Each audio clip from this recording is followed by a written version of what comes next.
right. So the first question that I have for you is, how did you guys approach the making of this record? Did you decide to go with a different avenue, or you guys have already the gears and all the mechanisms in place and you just follow the formula of the past? Exactly. The second. We're in the advantage to have 5 writing members, and that's a good thing. You know, we want to keep the red line of Apocalypse because we're really satisfied with the album and the sound. And as a musician, you always want to improve, and that's what we did, I think. And the reaction of the press is so great and overwhelming so far that we're really happy about it. And I think we did it again. That's exactly our approach. We wanted to give our fans the variation, the change in the songs. Like we have the up-tempo songs, the groovy songs, screaming songs, lower songs, ballads, epic tracks, and so forth. And I think that's basically now the trademark of Primal Fear. I felt that this album had this classic heavy metal sound to it that really merges the past of the band with the present of the band. Is that a fair assumption on your end?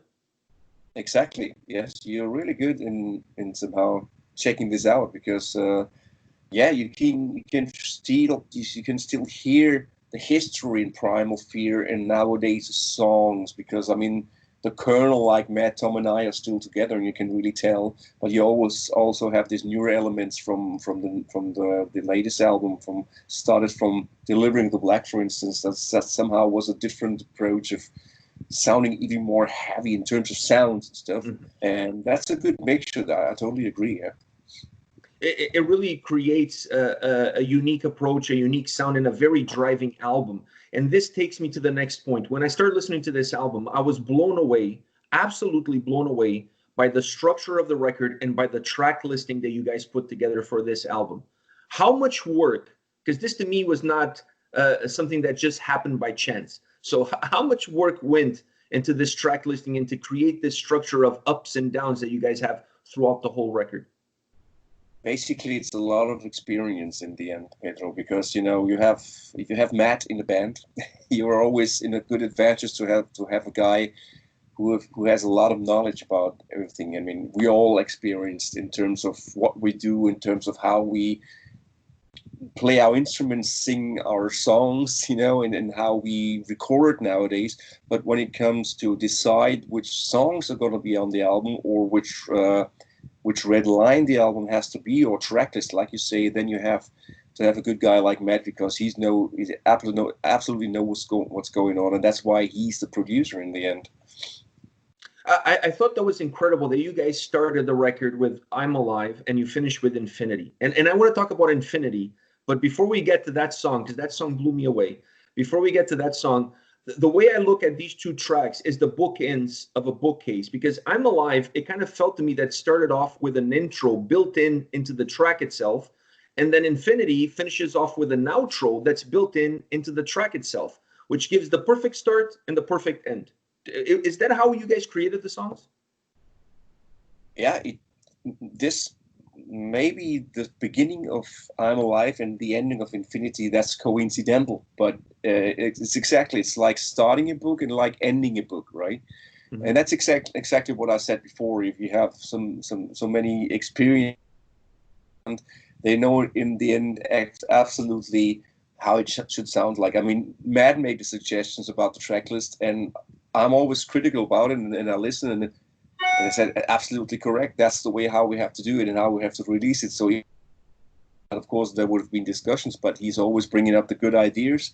And sometimes we have, of course, the positive and constructive discussions without fighting, without arguing. But we have the discussions, and that works. In the end, it's very, very productive in the end.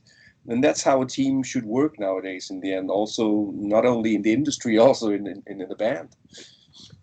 Infinitely, let's go into that song, because I was absolutely blown away. It's a 13-minute plus track that closes off the album. As I'm listening to the album, and as that song starts, I felt like, wow, they're putting almost a ballad towards as the last song on the album. Nobody does that, or almost nobody does that.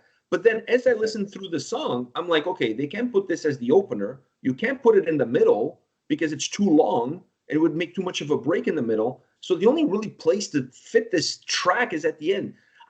How did you guys create such an epic roller coaster ride of a song, and then finally decided on what to do with it? The funny thing is, it doesn't even sound like 30 minutes. It's not never getting No. old somehow. It's not getting bored, and that's a good thing. I have to really say this is Matt and Magnus. They have a great way of uh, composing such songs in the end and deliver atmospheres and so forth. And then they deliver the vocals for this song. They delivered the vocals to me, and they totally knew how I'm going to approach the song and how I'm going to sing it. And that's why he only records some scratch vocals. And he said, Ralf, I know you can do it right, but I know that you know what's going on in that song, and then you transport all the atmosphere in the vocals and so forth. And that's how we work, because we know each other for years. And it's the same thing when they just deliver me playback sometimes and say, hey, Ralf, you find some melodies in the lyrics there, because we know we can trust you that you find something there. And this is teamwork again, without being jealous. Oh, why did you already send the lyrics and the melody? I'm the singer. That's not how it works. It's a teamwork, and it's just great, you know. And for a song like that, it really feels like a team effort, because there's so many different moving pieces within that track. And you're 100% right. It doesn't feel like it's a 13-minute song. You absolutely get lost in it. It's such a beautiful track, so incredibly put together. Did you approach that song vocally different from all the other tracks? Because to me, that song had a little bit more emotion in it. Yes, exactly. I mean, I'm listening to the atmosphere of the instruments, what's going on, and I got the idea from the lyrics, of course, because I understand English. And then you absolutely know what to do as a vocalist to transport the soul in a song, you know, lyrical wise, vocal wise, dynamical wise, how to approach the power or the smoothness of your voice and the color of your voice. That's pretty much important for such a song as well. Yeah. So yeah, it's pretty much of adapting to the atmosphere. That's why I don't get the track and start listen many times, and I get my own emotions of a song when they already delivered the lyrics and the melody. But then I do my Scheepers thing in it, you know, and that's why I always say, if a guitarist or a drummer is drumming a song he was not somehow composing, he's still putting his soul into it while he's recording it, right? Because somebody who's playing an instrument is always having a soul, putting a soul into his instrument, no matter if he composed it or not. And that's in the end why, again, it's a big teamwork, even if the song might be composed by two persons, but in the end, it's composed by everybody because everybody put his soul into it, right? Another song that really impressed me on this record is I Will Be Gone. I thought was an incredible ballad that really breaks the record into two. Before that, Halo kind of gives a nice little feel. It kind of lets you know that there's something smooth coming around the corner. But I Will Be Gone, I was really impressed. And it's a song that you have nowhere to hide, because it's pretty much the guitars in you. Is a song like that difficult because you don't have all the other guys that allow you to perhaps make a little mistake here and there? Over here, it's just you. So if you screw up, you're on your own. It's not easy. I have to admit, it's not easy to do, because basically ballads are the biggest challenge for vocalists to deliver, once again, deliver the atmosphere and to be in tune. It's not so easy to be in tune when you do it, when you approach those high vocals from the chest voice, right? So yes, it was hard, but I rehearsed. You know, once again, if you don't rehearse like every musician should do, then you will never somehow have the skills to do it. And in the end, I rehearsed the song before I sung it, and then it was almost the first take in the end. Wow, almost the first take. Mm-hmm. That's absolutely incredible. If you do the layers of the chorus, it can be a first take because it's always layers. So yeah, so but I rehearsed so many hours here before I got the right sound to my voice. I tried it smooth, but this is not really smooth. This is really hard smooth. It's mixed, right? So that's why I rehearsed many hours, and in the end, I got the sound, and then I recorded. Another aspect of this record that really impressed me was your versatility throughout. I felt that you, and we've talked about this already, I felt that you really took the energy that the song had, the emotion, the atmosphere that the song had. and then you brought your own take with your own delivery to each and every single song. So while we get Ralf Scheepers across all tracks of the album, we get perhaps a little bit of a different piece of you in every single song. Is that a fair take from my part after listening to the album? Yes, of course. I mean, there's, like I said before, I'm always adapting. If there's a song delivered by Matt, 100% without, or with all the vocals already somehow melodies, then I put my Ralf Scheepers in it. But when there's a song where I put my melody and my lyrics, then you have maybe a little bit more of Ralf Scheepers. But the good thing is that I can adapt whatever the guys are delivering to me. I just repeat myself. They know how I sing and they know how I approach songs, and they totally know, hey, Ralf, because sometimes I get demos where Matt says, hey, don't listen to my, I know you can do it that way, but don't listen to it. It's just a scratch. And said, yeah, it's no problem. It's all good. But I get the idea, and he kicks me in the butt with the idea. That's great. Was this an album that you guys have been working on for a long time? Because it really seems like a record that has a lot of hours that are going into it. Yes, of course. There's a lot of months. I mean, we started a year ago, and nowadays you have the advantage that when you already have the tempo of a song on a demo, and your voice feels good, you can record you can record the final vocals on a demo track, which is going to be released a year later. That's what happens to Along Came the Devil. It was the first song I've sung. It's a year ago almost. Was the record almost pretty much complete by the time you guys signed with Nuclear Blast and announced the release date? You guys had so basically signing with Nuclear Blast did not impact this record whatsoever. This was going to be the record regardless. Yeah, there was the signing was in summer last year, so there were some songs composed afterwards, but basically a lot of them were already composed, and also before all the pandemic shit. So nothing is really on the album because some lyrics might fit to the pandemic now. But it was way before the pandemic. Is it nice for you guys to come back to a label that you're very comfortable and you're familiar with? Does that help a band like Primal Fear at this point in your career? Yes, it's a great feeling. You have the big family. They have, in terms of marketing, what they release for us with the T-shirts and the vinyl and the CD boxes and Digipack and everything. They put a lot of effort, and also in advertising, and also in terms of now the interviews. Tom, Matt, and I are doing interviews almost every day right now. It's sometimes a pity, but sometimes it's a lot of work, but it's great because it's supporting our product, right? And they just do a great job for us. And it's a big family. Like I have to drive 20 minutes and I'm in the Nuclear Blast shop. And then it's just great, because they're all metalheads, and it's great. It's just great to be back there. And considering the world that we live in, you're talking about the pandemic, did that create a different set of circumstances, difficulties for you guys surrounding this release? Did you guys have to scramble for new ideas, fresh ideas?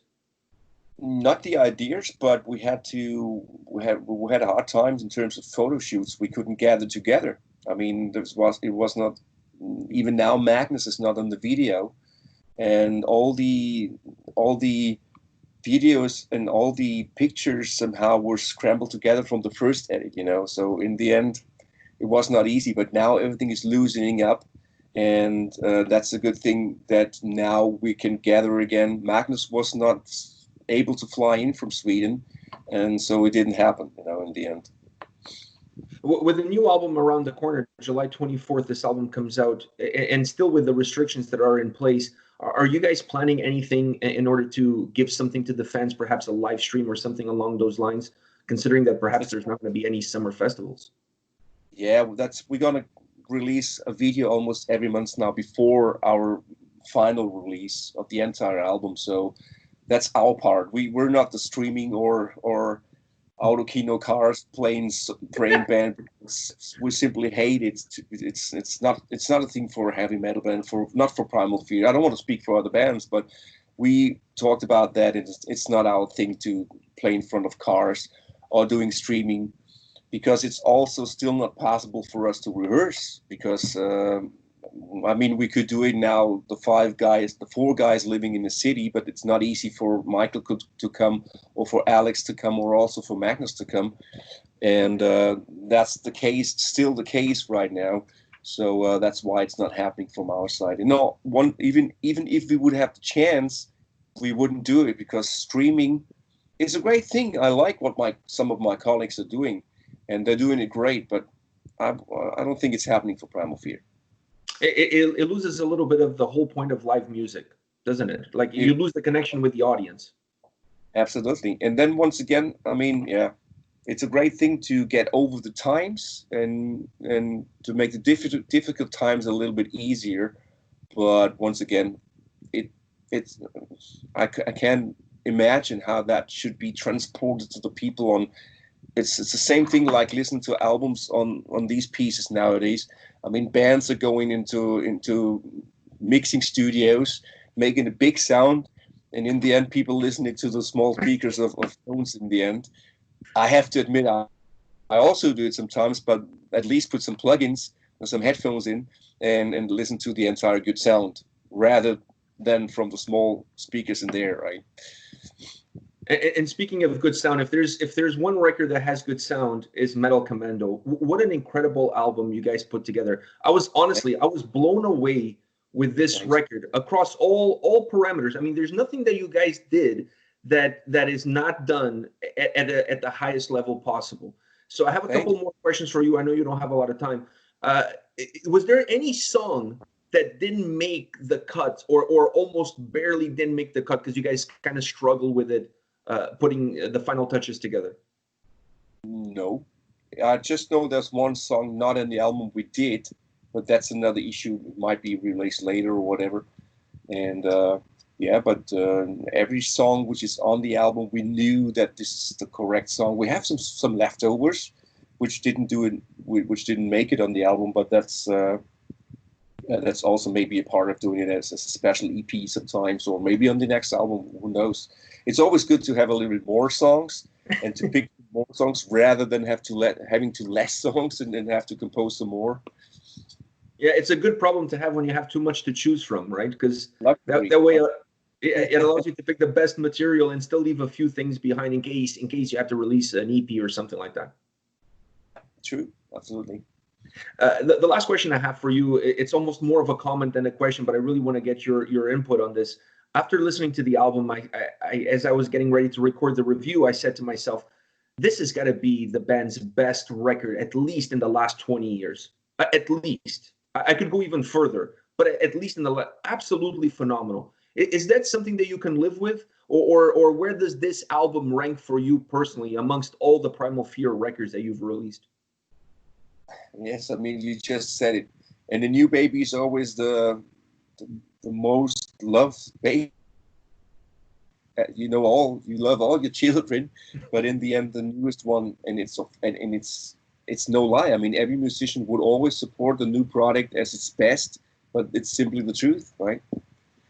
Yeah, with this record, I even said that on my review. It sounds very cliche to say that this is their best record, let's say, in 20 years, because everybody says that about the new album. But in this case, it's actually true. It is just a magnificent record all around. You guys really did a wonderful job.